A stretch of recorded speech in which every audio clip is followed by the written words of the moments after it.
Her name is Ann-Kristin Achleitner. Please give her a big applause to welcome her on stage. Thank you.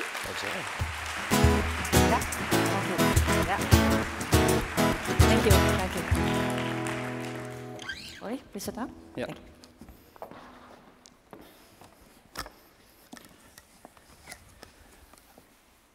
Diversity, that's a big topic of Pretzels 2018, and we're going to discuss this here on stage.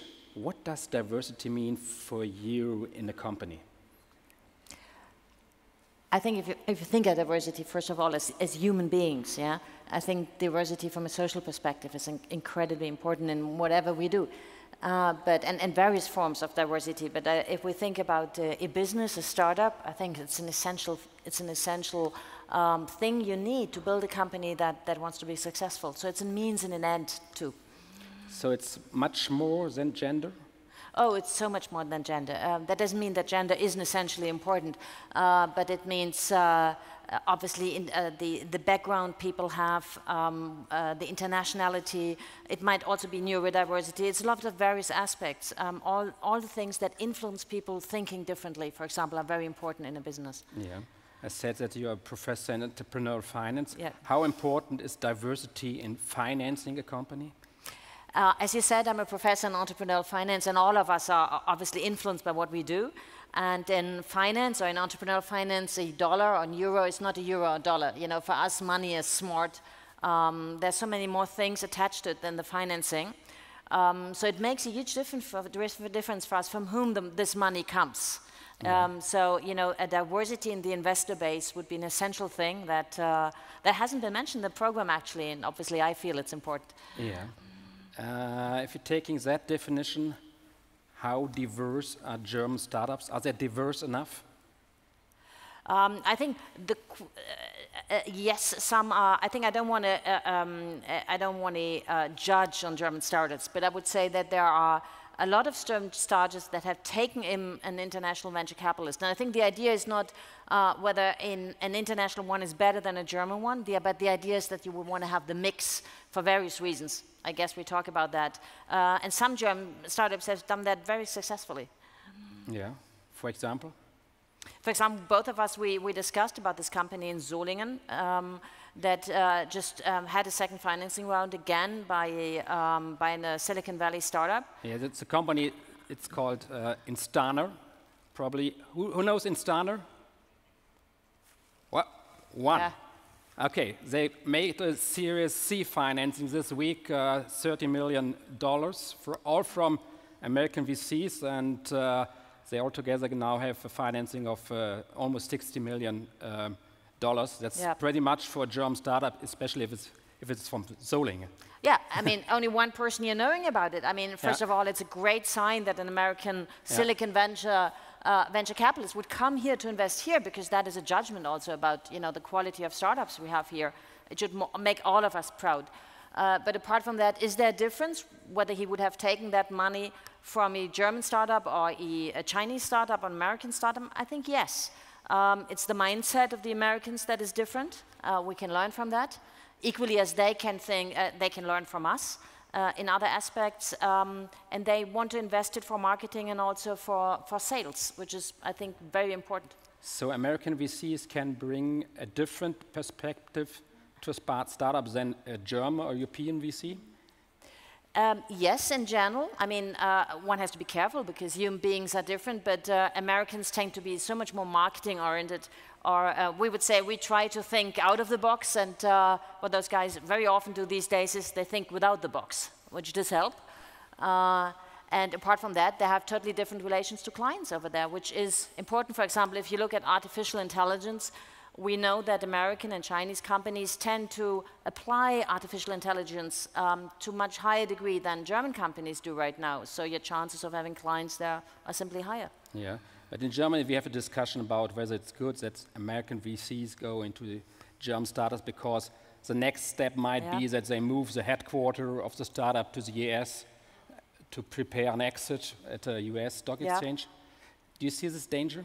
Yeah, the danger is there. I mean, I've published even in that direction, that I said we must be careful that we're not so good on innovation these days and we create these companies and then at a certain point, because we don't have finance, or for other reasons, they actually go abroad so that we export innovation. There is a danger, and you can show by data, that the probability of selling off to an American company is higher.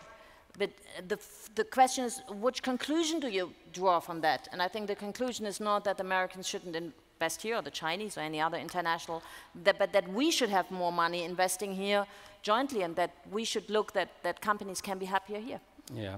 So there's also a chance that those companies will stay here if they do things right and grow fast with the American money. There are a lot of, yes, of course. And you know, for example, if you think of the industry of IoT, we have all the big companies here. So you can see big American companies coming over. There are huge reasons to do that. Yeah. Yeah. You are teaching at a technical university, so there are many engineers. Yes. How diverse are teams founded at TUM?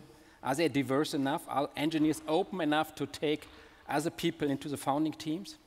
I think that's a structural issue we already had when I personally studied at the University of St. Gallen in Switzerland. That is very business-oriented, and you looked at the people of the Technical University in Zurich. That's a structural one, that the engineers, for example, in Zurich, when we worked together, they always designed the greatest product that could do 1,001 things, but the bad news, it was so heavy you couldn't sell it or it was too expensive. And yet the business people on the other side. This is exactly why diversity matters. That you have to bring those two sides together, and the university with a lot of faculties is of course a hotspot where people can meet. Mm-hmm. But a lot of you will know Unternehmertum, for example, where we also really look after these startups. And it can also be that you have someone who comes from industry. That's another sort of diversity that has been lacking a long time in Germany and is here now. That people who have worked before now come and join startup companies and bring all their experience. So the engineering or the business part can also come from that side.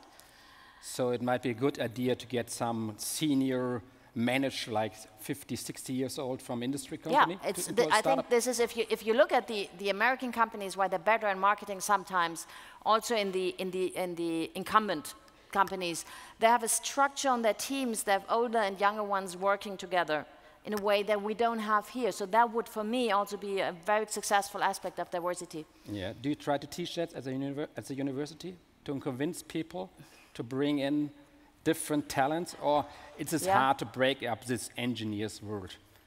Oh no, we teach. I mean, by the sheer fact, I mean, if you think back why my faculty was founded at the Technical University, which was a decision taking by Professor Herman and his colleagues, it was exactly to bring business to the engineers. Because we had been a university before only with natural scientists and doctors and whatsoever. And he felt that every faculty should have seen a bit of business. So, this clash of cultures was already included. And what we do, for example, we teach to different faculties together. And if you have people from the sports faculty and people from from engineering, and you have them in the same class, you do have a clash. Yeah, it's very different, when you talk about the examples you take or whatsoever. Yeah. Definitely. You just mentioned the corporate world and bringing in diversity through corporate views to corporate managers. And you, as I introduced you, you are in supervisory boards of some big corporates. How open is the German corporate world now for startups? How much has changed in the last years? That changed a lot. When we started, if I think back, for example, 15 years ago, and we thought about the startup world, this was something totally distinct, a very different world where we groomed some little plants. And these days, what you actually see is that most of the innovation is taking place at the intersection of startups and big companies. And it's not only that big companies would need startups like a cell therapy. It's also that startups give the feedback that in the new fields of Internet of Things and whatsoever, they love to work. They love to work and also be financed. Here we're back to diversity of finance. They love to be financed and work with industrial companies because they have the feeling that they are better in imagining new business models. Not only living in the old value chain that gets better, but totally constructing new stuff. That's at least the feedback that we get in a project right now where we talk to a lot of startups. The startups are open, but are the corporates also open enough? The corporates are all open. The problem is where you bring the corporates together. And I think this, for example, is a great event where you can start to talk because, for example, the feedback I got from a very well-known German startup whom I met in Silicon Valley in the German accelerator is that they said, look, I've met more senior Munich people that I got direct access to here in Silicon Valley than I did in Munich. Which is actually something that we Germans can work on, and that's why something like Bits and Pretzels, I think, is great. Yeah, bringing diverse views together. And you have to meet somewhere. You know, if you don't meet and you don't come to meet each other as human beings, then you can't have this click to say this decision that you would work together. Yeah. So as I understand you, the diversity also means openness. And on the other hand, we have now in Germany a debate about less openness. Yep, which less is horrible. openness towards financing from foreign investors, less openness towards migration, and a lot of companies, startups have like workers from 30, 40, sometimes 50 different nationalities. So how do you see that? Are you... I think we would incredibly harm ourselves and also the startup arena if we would somehow try to limit our links to foreign countries, which don't need to be America only, also other countries. For example, if American companies fund something here or buy something, as I said, you know, it's a bit respect. It shows us we have great things, and we should not forbid that, because what will actually happen if we don't have this funding? We will have less chance to enter those markets. We will have less exit opportunities. Also, investors will know that, and we will have less startup. A smaller startup ecosystem, and young people will consider leaving. Yeah, so we would really cut into our own flesh if we would do so. And I think we all have to work on that because there's a debate about that going on out there. Yeah, I mean now the government even thinks about screening companies when a stake of 10% is taken by a foreign investor. I mean, that's... that's the thing you see all over. I mean, it's not the Germans who were the first to consider it. Yeah. But yes, it will have a major influence if we suddenly have fences between the countries and we think like we keep our startups and our technology to ourselves. And there's so many things to profit from if we think openly. And that's why I think everyone should really discuss that, and we should stand up and also say, you know, and fight to keep our open world. I also hope that the press is going to do this. Yeah. Well, the decision is taken by the politicians. So what? Yeah, but the politicians are also. I mean, in a good way, the politicians also try to understand how the population feels, and the population, you know, reads the press, and the press, you know, listens to the population. So I think this is an intersection of everyone working with each other. Yeah. Yeah. And if you're looking at migration, I mean, closing. Not closing the border, but it's making it more difficult for people to come to Germany. We need just the opposite, don't we? I think the startup scene has always worked to keep open. I mean, it's legendary how many companies were founded by people from other countries. And if you look at the success of the Silicon Valley, I mean, we have, the best guess is we have something like 60, 70,000 Germans there, same amount of French, obviously a lot of Asians. I mean, there have been an essential reason why the place got that successful. Definitely. Yeah. I mean, we wouldn't have Google without a German from Bavaria, Andy Bechtelsheim.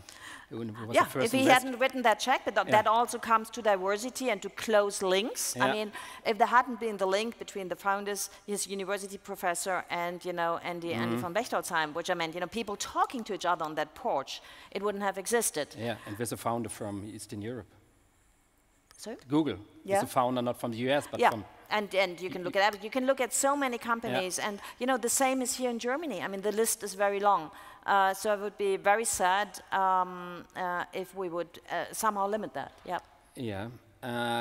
I mentioned also that you have a supervisory board mandate in France. Yep. What's your impression? Is France more open? I mean, we see now a lot of steam there since Emmanuel Macron became president. They're investing a lot into the startup system. There's a lot of attention on the startup system. So do you see there a different attitude? I think one thing Macron is doing that he's riding on this wave, like Ludwig Erhard said when he said half of the economy is psychology.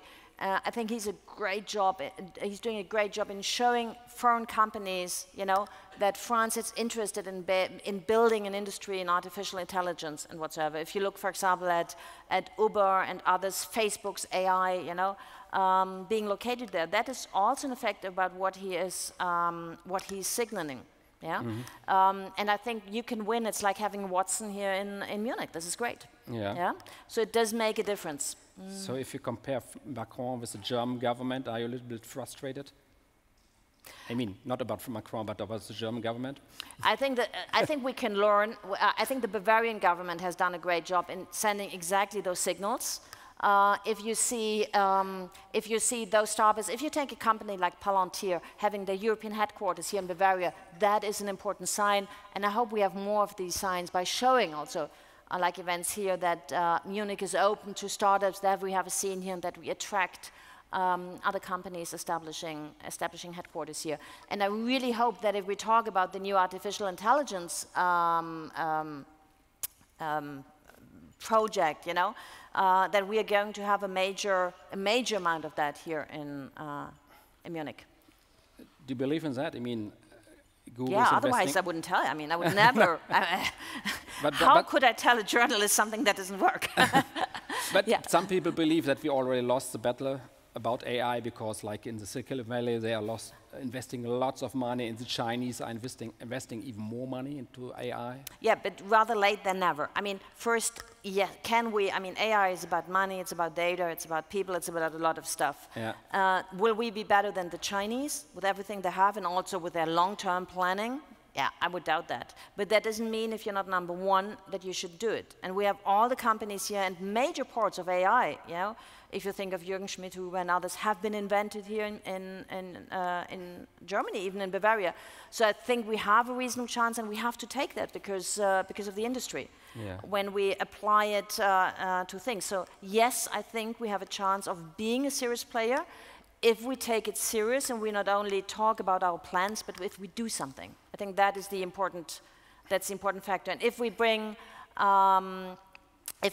the various parts together, like before I saw here, I see Deepak Gautam-Nigge here of SAP, for example, doing a great job in taking all these aspects, We're sitting there and talking, of taking, all this ecosystem together and fighting and working to the same direction. Yeah, yes. And again, do you see enough support from the politics in AI? Look, at the moment, politics is in, however you call that, they're in election mode, But I would trust in the Bavarian government, once this election is over and whatsoever, that they see that as a major asset that we have here and doing something even on top of what they have done already. Okay, we have 15 seconds left. Can you just give 3 sentences of what everybody has to know about diversity and some key takeaways? That it's in every aspect where people are different, that I feel intellectual diversity is important and is getting lost in the debate. To listen to other opinions and to reconsider what oneself is thinking moving forward. So I would pledge for intellectual diversity. Okay, thank you very much, Ann-Kristin Achleitner. Okay, thank you, Mr. Schäfer.